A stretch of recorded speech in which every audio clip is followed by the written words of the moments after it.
राधे राधे।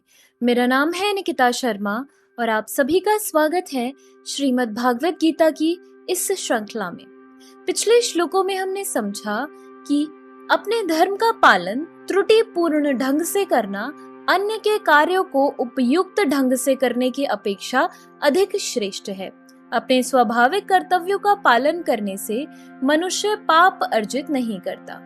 चलिए आज बढ़ते हैं अगले श्लोकों की ओर। श्रीमद् भागवत गीता के 18वें अध्याय के 48वें श्लोक में कहा गया है, सहजम कर्म कौन्तेय सदोषमपि न त्यजेत सर्वरंभा ही दोषेण धूमे नागरी रिवावृतः। अर्थात प्रत्येक उद्योग यानी प्रयास किसी न किसी दोष से आवृत होता है, जिस प्रकार अग्नि धुएं से आवृत रहती है। अतएव हे कुंती पुत्र, मनुष्य को चाहिए कि स्वभाव से उत्पन्न कर्म को भले ही वह दोषपूर्ण क्यों न हो, कभी त्यागे नहीं। बद्ध जीवन में सारा कर्म भौतिक गुणों से दूषित रहता है। यहाँ तक कि ब्राह्मण तक को ऐसे यज्ञ करने पड़ते हैं जिनमें पशु हत्या अनिवार्य है। इसी प्रकार क्षत्रिय चाहे कितना ही पवित्र क्यों न हो, उसे शत्रुओं से युद्ध करना पड़ता है, वह इससे बच नहीं सकता। इसी प्रकार एक व्यापारी को चाहे वह कितना ही पवित्र क्यों न हो, अपने व्यापार में बने रहने के लिए कभी कभी लाभ को छिपाना पड़ता है या कभी कभी काला बाजार चलाना पड़ता है। ये बातें आवश्यक हैं, इनसे बचा नहीं जा सकता। इसी प्रकार यदि शूद्र होकर बुरे स्वामी की सेवा करनी पड़े तो उसे स्वामी की आज्ञा का पालन करना होता है, भले ही ऐसा नहीं होना चाहिए।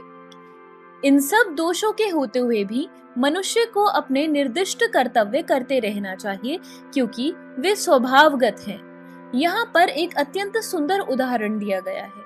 यद्यपि अग्नि शुद्ध होती है तो भी उसमें धुआं रहता है, लेकिन इतने पर भी अग्नि अशुद्ध नहीं होती।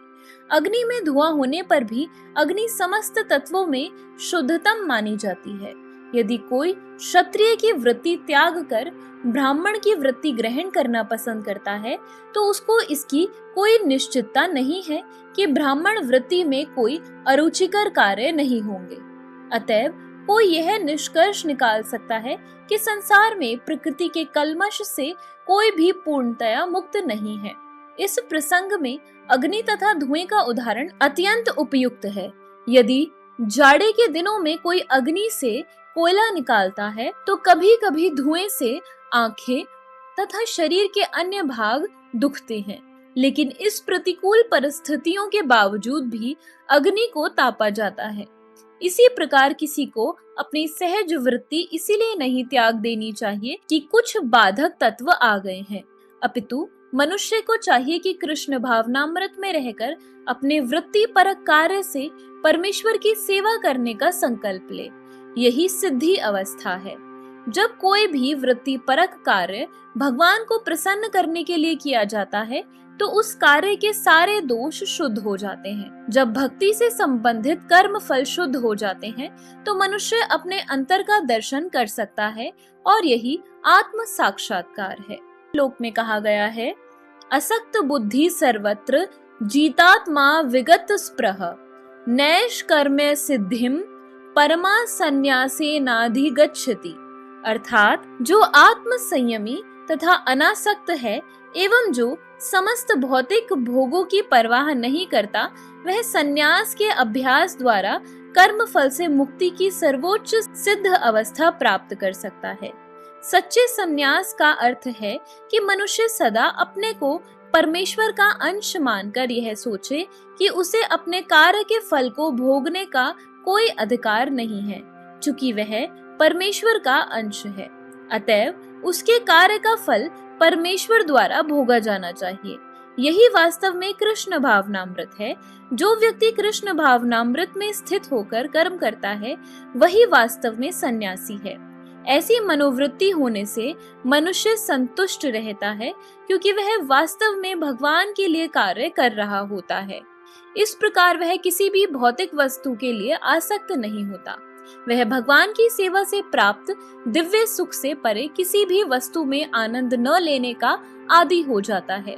सन्यासी को पूर्व कार्यकलापों के बंधन से मुक्त माना जाता है, लेकिन जो व्यक्ति कृष्ण भावनामृत में होता है वह बिना संन्यास ग्रहण किए ही यह सिद्धि प्राप्त कर लेता है। यह मनोदशा योगारूढ़ या योग की सिद्धावस्था कहलाती है। जैसा कि तृतीय अध्याय में पुष्टि हुई है, जो व्यक्ति अपने में संतुष्ट रहता है उसे अपने कर्म से किसी प्रकार के बंधन का भय नहीं रह जाता। 50वें श्लोक में कहा गया है, सिद्धिम प्राप्तो यथा ब्रह्म तथा प्रोनि निबोध में समासेनेव कौन्तेय निष्ठा ज्ञानस्य या परा। अर्थात हे कुंती पुत्र, जिस तरह इस सिद्धि को प्राप्त हुआ व्यक्ति परम सिद्धावस्था अर्थात ब्रह्म को, जो सर्वोच्च ज्ञान की अवस्था है, प्राप्त करता है, उसका मैं संक्षेप में तुमसे वर्णन करूंगा, उसे तुम जानो। भगवान अर्जुन को बताते हैं कि जिस तरह कोई व्यक्ति केवल अपने वृत्ति परक कार्य में लगकर परम सिद्धावस्था को प्राप्त कर सकता है, यदि यह कार्य भगवान के लिए किया गया हो, यदि मनुष्य अपने कर्म के फल को परमेश्वर की तुष्टि के लिए ही त्याग देता है, तो उसे ब्रह्म की चरम अवस्था प्राप्त हो जाती है। यह आत्म साक्षात्कार की विधि है। ज्ञान की वास्तविक सिद्धि शुद्ध कृष्ण भावनामृत प्राप्त करने में है। इसका वर्णन अगले श्लोकों में किया गया है। तो इसी के साथ हमारे आज के श्लोकों की वीडियो समाप्त होती है।